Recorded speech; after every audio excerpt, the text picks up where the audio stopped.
দর্শক বন্ধু, আজ আমরা এই ভিডিওতে রুদ্রজামল তন্ত্রে উল্লেখিত মা ধনদা লক্ষ্মী স্তোত্র মন্ত্র নিয়ে আলোচনা করব। এটি একটি অতি প্রাচীন সিদ্ধ মন্ত্র। এই মন্ত্রের সঠিক প্রয়োগের মাধ্যমে আর্থিক অবস্থার ও ব্যবসায়ের উন্নতি ঘটানো সম্ভব, কারণ এই মন্ত্র অতি শক্তিশালী ও দ্রুত ফলদায়ী। যিনি মন্ত্রটি কোনো বৃহস্পতিবার বা শুক্রবার থেকে শুরু করে টানা 11 দিন জপ করবেন বা শ্রবণ করবেন, তার কোনোদিন অর্থের অভাব হবে না। আর যে ব্যক্তি এই ধনদা লক্ষ্মী কবচ ধারণ করে এই মন্ত্র টানা 41 দিন জপ করবেন, সেই ব্যক্তি কুবেরের মতন ধনাঢ্য ব্যক্তিতে পরিণত হবেন।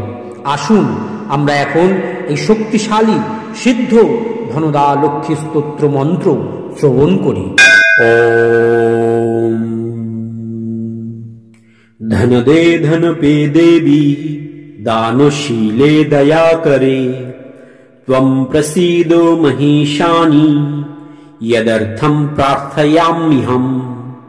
धरामरो प्रिये पुण्ये धन्ये धनद पूजिते, सुधनं धार्मिकं देहि यजमानाय सत्वरम्।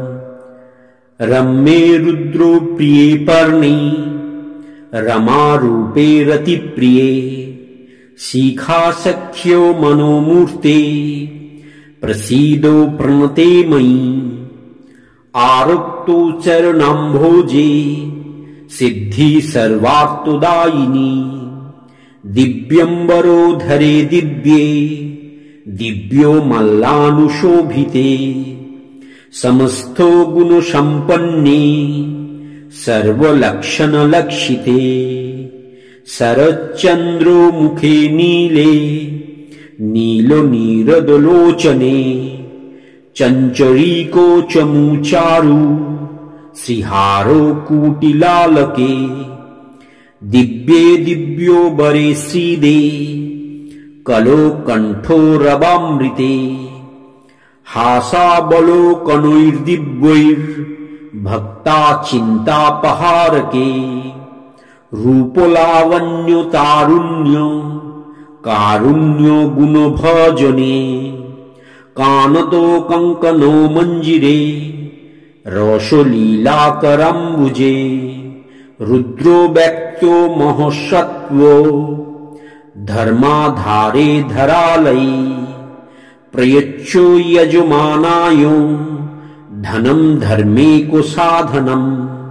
मातोऽस्म्यं व्यविलम्बेन ददस्वो जगदम्बिके, कृपाब्धे करुणागारे प्रार्थये चासु सिद्धये, वसुधे वसुधारूपे वसुवासववन्दिते, प्रार्थिने च धनं देहि वरदे वरदा भवो।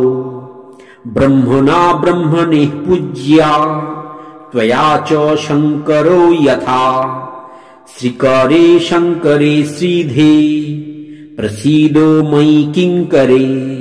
स्तोत्रं दारिद्र्यो कष्टार्थो शमनं सुधनप्रदम्, पार्वतीश प्रसादेन सुरेशो किङ्करे स्थितम्। मह्यं प्रयच्छो मातस्तं त्वमहं शरणं गताः। इति श्री धनदा लक्ष्मी स्तोत्रो सम्पूर्णम्।